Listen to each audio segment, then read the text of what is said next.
क्या आपने कभी सोचा है कि एक जोकर सिर्फ हंसी मजाक का हिस्सा नहीं बल्कि मौत का खेल भी हो सकता है? एक ऐसा सर्कस जहां से जो गया वो कभी वापस नहीं आया। चार दोस्त, एक रहस्यमयी सर्कस और एक ऐसा जोकर जिसकी हंसी आपकी रूह तक को जमा सकती है। क्या ये दोस्त इस भयानक साजिश से बच पाएंगे? क्या भगवान की शक्ति उन्हें इस मौत के जाल से निकाल पाएगी? या फिर उनकी भी कहानी वही बन जाएगी जो हर उस इंसान की बनी जिसने इस जोकर की दुनिया में कदम रखा? आज आप सुनने जा रहे हैं एक ऐसी डरावनी कहानी जो आपके रोंगटे खड़े कर देगी। तो तैयार हो जाइए, लाइट बंद कर लीजिए और अपने आसपास देख लीजिए, कहीं कोई जोकर आपको घूर तो नहीं रहा। अगर आप डरने के लिए तैयार हैं तो इस वीडियो को लाइक कर दीजिए और कमेंट में लिखिए मैं तैयार हूं। अब बिना कोई वक्त गंवाए शुरू करते हैं। जोकर मौत का खेल। रात के 3 बजे थे। एक पुराना टूटा फूटा सर्कस टेंट वीरान मैदान में खड़ा था। हवाएं तेज थीं और टेंट के फटे हुए पर्दे हवा में लहरा रहे थे, जैसे कोई अदृश्य ताकत उन्हें हिला रही हो। यह वही सर्कस था जो कभी हंसी और मजाक से गूंजता था, लेकिन अब सिर्फ सन्नाटा था। एक डरावना, गहरा सन्नाटा। कहानी शुरू होती है उस रात से जब 4 दोस्त रवि, सूरज, मयंक और आकाश शहर के बाहर इस सर्कस में पहुंचे। ये लोग एडवेंचर के शौकीन थे और हमेशा कुछ नया और डरावना करने की फिराक में रहते थे। लेकिन उस रात उन्होंने कुछ ऐसा देखा जो उनकी सोच से परे था। रवि ने सर्कस के फाटक को धक्का दिया, जो धीमे से चरमराता हुआ खुल गया। अंदर हर जगह धूल और जाले थे। पुराने पोस्टर दीवारों से आधे फटे हुए लटके थे। उन पोस्टर्स पर जोकर की हंसी भरी तस्वीरें थीं, लेकिन उनकी आंखें ऐसी लग रही थीं जैसे वे उन्हें घूर रही हों। यार, यहां तो बहुत अजीब वाइब आ रही है, आकाश ने धीरे से कहा। डर गया क्या? मयंक ने हंसते हुए कहा, लेकिन उसकी आवाज में भी हल्का डर था। सूरज ने अपनी टॉर्च निकाली और चारों अंदर बढ़ने लगे, लेकिन जैसे ही उन्होंने कदम बढ़ाया, उन्हें ऐसा महसूस हुआ कि कोई उनकी हर हरकत देख रहा है। सर्कस का वो जोकर। इस सर्कस की कहानी बहुत पुरानी थी। कहते हैं कि यहां एक जोकर हुआ करता था, रघु। रघु सबसे बेहतरीन जोकर था। उसकी हंसी और मजाक पर लोग जान छिड़कते थे। लेकिन उसके साथ एक भयानक हादसा हुआ। एक रात सर्कस में आग लग गई। सभी लोग भाग निकले, लेकिन रघु अंदर ही फंस गया। उसे बाहर निकालने के लिए कोई नहीं आया। वह चिल्लाता रहा, मदद मांगता रहा, लेकिन उसकी चीखें बस जलते हुए तंबू में गूंज कर रह गईं। और फिर वो जोकर वहीं जलकर राख हो गया। लेकिन कहानी यहीं खत्म नहीं हुई। उस रात के बाद जब भी कोई इस सर्कस में आया, उसे अजीब अजीब चीजें महसूस हुईं। कभी हंसी की आवाजें, कभी पायल की खनखनाहट और कभी अचानक किसी का नाम पुकारना। और फिर एक के बाद एक जो भी यहां आया वो कभी लौट कर नहीं गया। 4 दोस्तों की मुसीबत।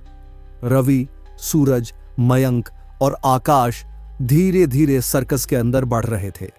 तभी अचानक एक जोरदार हंसी गूंजी, एक ठंडी भयानक हंसी। चारों एकदम ठिठक गए। ये किसकी आवाज थी? रवि ने कांपते हुए पूछा। पता नहीं, लेकिन हमें यहां से निकलना चाहिए, सूरज ने कहा। लेकिन तभी उनकी टॉर्च अचानक बंद हो गई और सारा सर्कस अंधेरे में डूब गया। फिर एक और हंसी गूंजी, अब की बार और भी करीब से। तुम लोग मुझसे खेलने आए हो? यह आवाज किसी इंसान की नहीं लग रही थी। यह आवाज जैसे किसी मरे हुए इंसान की थी, कोई जो नर्क से लौटकर आया हो। अचानक एक पुराना झूला अपने आप हिलने लगा। चारों की सांसें थम गईं। उनकी नजरें झूले के पास गईं और वहां एक जोकर बैठा था। वो जोकर लाल कपड़ों में था। उसकी आंखें कोयले की तरह काली थीं और उसके होंठों पर एक चौड़ी भयानक मुस्कान थी। तुम लोग मेरे नए दोस्त हो। चारों की चीख निकल गई। उन्होंने भागने की कोशिश की, लेकिन जैसे ही उन्होंने दरवाजे की ओर कदम बढ़ाया, दरवाजा अपने आप बंद हो गया। अब तुम लोग कहीं नहीं जा सकते। जोकर की आवाज चारों ओर गूंज रही थी। जोकर का खेल। अचानक चारों दोस्त अलग अलग दिशाओं में बांट गए। उन्हें कुछ समझ नहीं आ रहा था कि उनके साथ क्या हो रहा है। हर किसी को अलग अलग गलियारों में धकेल दिया गया। रवि ने देखा कि उसके सामने शीशों का एक कमरा था, लेकिन उन शीशों में उसकी खुद की परछाई नहीं थी, बल्कि उसमें जोकर दिख रहा था। मयंक को एक संकरी गली में फेंक दिया गया, जहां चारों ओर खून से लथपथ सर्कस के गुब्बारे थे। सूरज को हंसी की गूंज सुनाई दी, और जब उसने मुड़कर देखा तो एक हाथ उसके कंधे पर था। वो जोकर था, हंसता हुआ, लेकिन उसकी आंखें गुस्से में जल रही थीं। और आकाश की तो आवाज ही बंद हो गई थी। वो जहां खड़ा था वहां जमीन के नीचे से किसी ने उसका पैर पकड़ लिया था। चारों दोस्त बुरी तरह फंस चुके थे। मौत का खेल शुरू हो चुका था। चारों दोस्त अलग अलग जगह फंस चुके थे, और अब उनके पास एक ही रास्ता था, या तो इस जोकर के खेल में जीतें या फिर हमेशा के लिए इस सर्कस में गुम हो जाएं। रवि का खौफनाक खेल। रवि चारों ओर शीशों से घिरा हुआ था। हर शीशे में उसकी जगह जोकर दिख रहा था, हर बार एक अलग हाव भाव के साथ।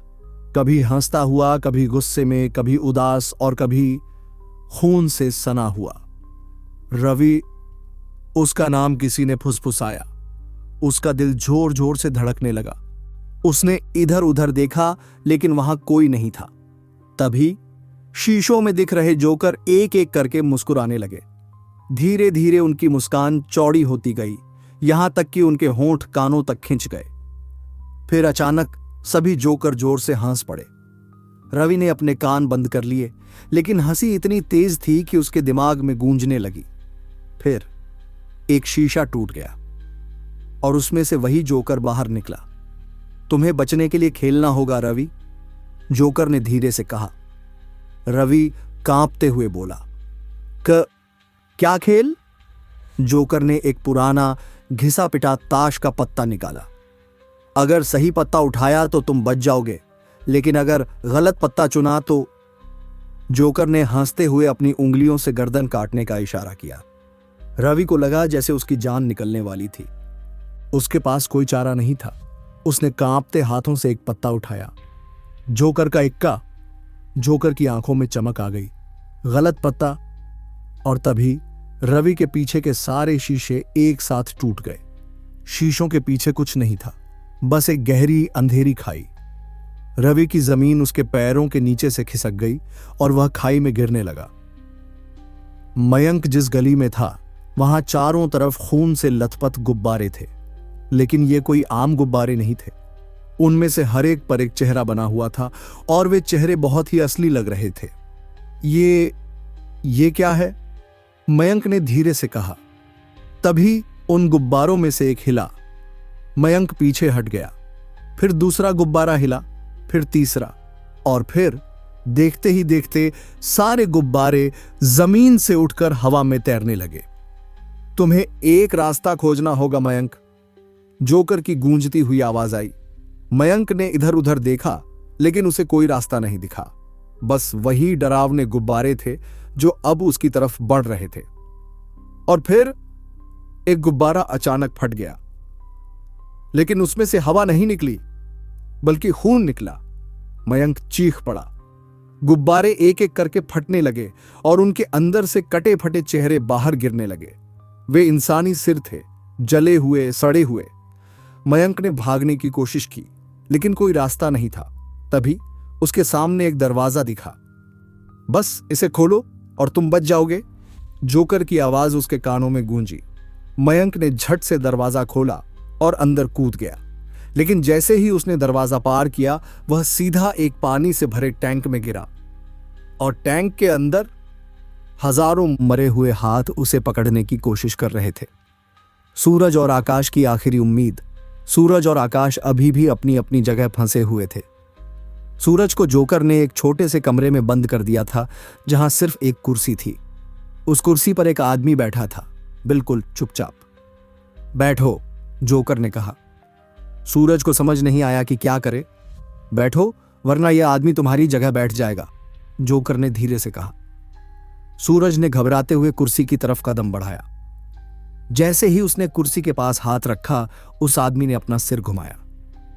उसका चेहरा पूरी तरह से जला हुआ था और उसकी आंखों में से खून टपक रहा था। सूरज के मुंह से चीख निकल गई। दूसरी ओर आकाश अभी भी फर्श के नीचे से निकले हाथों से जूझ रहा था। वो जितना बाहर निकलने की कोशिश करता, उतना ही हाथ उसे खींचने लगते। तभी उसने देखा कि उसके ठीक सामने जोकर खड़ा था, लाल आंखों से घूरता हुआ। भाग सकते हो अगर हिम्मत है तो। आकाश ने पूरी ताकत से अपने पैरों को झटका दिया और किसी तरह उन हाथों से खुद को छुड़ाकर भागा। लेकिन जैसे ही वह बाहर निकला, उसके सामने सर्कस के बीचों बीच एक ऊंचा मंच था और उस मंच पर रवि, मयंक और सूरज जंजीरों में जकड़े खड़े थे। अंत का खेल। जोकर अब चारों दोस्तों को एक साथ घूर रहा था। खेल खत्म। जोकर ने कहा, अब तुम सबको मरना होगा। चारों दोस्त अब बुरी तरह फंस चुके थे। सर्कस का मैदान धीरे धीरे काले धुएं से भर रहा था। जोकर ने अपना हाथ उठाया और तभी सारी लाइटें बुझ गईं। चारों तरफ सिर्फ अंधेरा था। फिर एक भयानक चीख गूंजी और जब लाइट दोबारा जली, जोकर वहां नहीं था। सर्कस खाली था। चारों दोस्त एक दूसरे को देखकर कांप रहे थे। हम बच गए, मयंक ने हकलाते हुए कहा। लेकिन तभी उनके पीछे से वही हंसी गूंजी। सर्कस की भयानक रात। चारों दोस्त डर के मारे जड़ हो चुके थे। सर्कस की लाइट्स धीरे धीरे जलने लगीं, लेकिन कुछ बदला हुआ था। अब यह जगह पहले से भी ज्यादा डरावनी लग रही थी। रंग बिरंगी रोशनी अब लाल और काली हो चुकी थी, जैसे किसी नरक का दरवाजा खुल गया हो।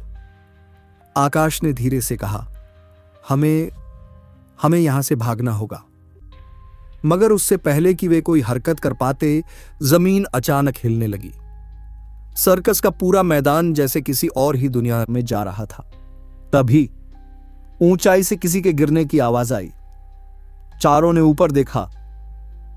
जोकर झूले से उल्टा लटका हुआ था, उनकी तरफ घूरते हुए। भाग कहां रहे हो, खेल अभी बाकी है। फिर जोकर ने अपनी कलाई काटी, लेकिन खून की जगह उसमें से काले रंग का धुआं निकलने लगा। वह धुआं धीरे धीरे आकार लेने लगा और कुछ ही सेकंड में वहां और भी जोकर खड़े हो गए, बिल्कुल उसी की तरह। अब सिर्फ एक जोकर नहीं था, अब 10 थे। रवि कांपते हुए पीछे हटा। ये सच नहीं हो सकता। सच और झूठ सिर्फ दिमाग का खेल है रवि। तभी सर्कस के बीच में एक बड़ा सा पिंजरा प्रकट हुआ। पिंजरे में लोहे की सलाखों से बंधे हुए कुछ लोग खड़े थे। उनके चेहरे घावों से भरे हुए थे। उनकी आंखों से खून बह रहा था और उनमें से कुछ चेहरे चारों दोस्तों ने पहले भी देखे थे। ये तो हमारे शहर के लोग हैं। सूरज हक्का बक्का रह गया।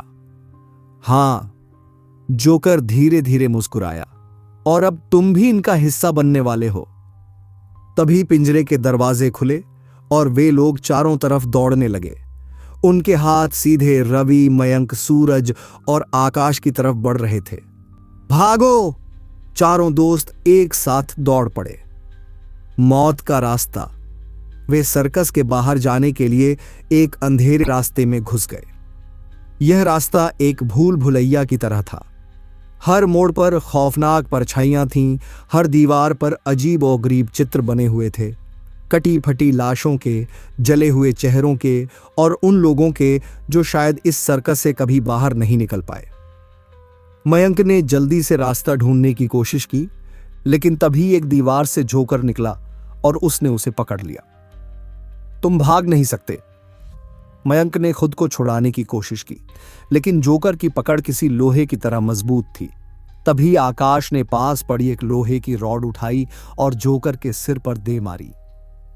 जोकर की हंसी अचानक रुक गई। फिर उसकी आंखें सफेद पड़ गईं और वह धीरे धीरे राख बनकर जमीन पर गिर पड़ा। लेकिन उससे निकलने वाली राख हवा में फैलने लगी और उससे एक और डरावना चेहरा बना।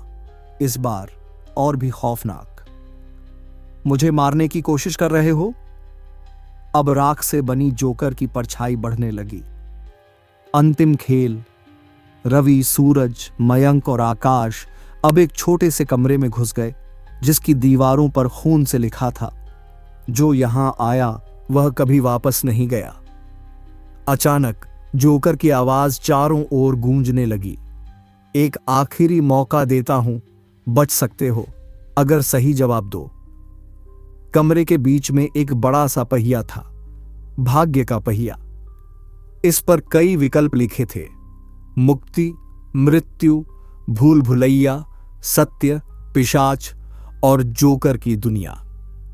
अगर तुम सही जगह पर पहुंच गए तो बच जाओगे, वरना तुम मेरी दुनिया का हिस्सा बन जाओगे। सूरज ने पहिया घुमाया। पहिया घूमता रहा। धीरे धीरे उसकी गति कम हुई और आखिरकार सुई सत्य पर जाकर रुकी। अचानक सारा सर्कस हिलने लगा। जोकर की चीखें गूंज उठीं। नहीं, यह असंभव है। दीवारें फटने लगीं, जमीन में दरारें आ गईं और चारों दोस्त किसी अदृश्य शक्ति के कारण हवा में उठने लगे। फिर अचानक सब कुछ शांत हो गया। चारों दोस्त सड़क के किनारे पड़े थे।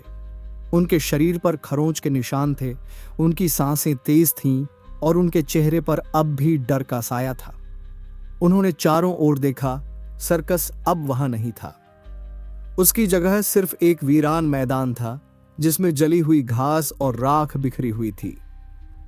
क्या हम सच में बच गए? मयंक ने कांपती आवाज में पूछा। सूरज ने चारों ओर देखा। सर्कस की जगह सिर्फ राख बची थी। वहां कोई आवाज नहीं थी, कोई हंसी नहीं थी। लेकिन तभी हवा में एक धीमी फुसफुसाहट गूंजी। तुम बच नहीं सकते। चारों के शरीर में ठंडक दौड़ गई। रवि ने घबराकर कहा, नहीं, यह फिर से शुरू नहीं हो सकता। आकाश ने जल्दी से अपने गले में पड़ी छोटी सी मां दुर्गा की मूर्ति को छुआ और बुदबुदाया, हे मां, हमें बचा लो। तभी अंधकार का फटना।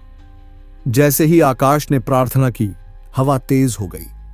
राख के बीच से काले धुएं के भंवर बनने लगे और उनमें से जोकर की परछाई उभरने लगी। तुम्हें लग रहा है कि कोई तुम्हें बचा लेगा। जोकर की आवाज अब और भी डरावनी हो चुकी थी। उसकी लाल आंखें धुएं के बीच चमक रही थीं। तभी आसमान में कुछ बदला।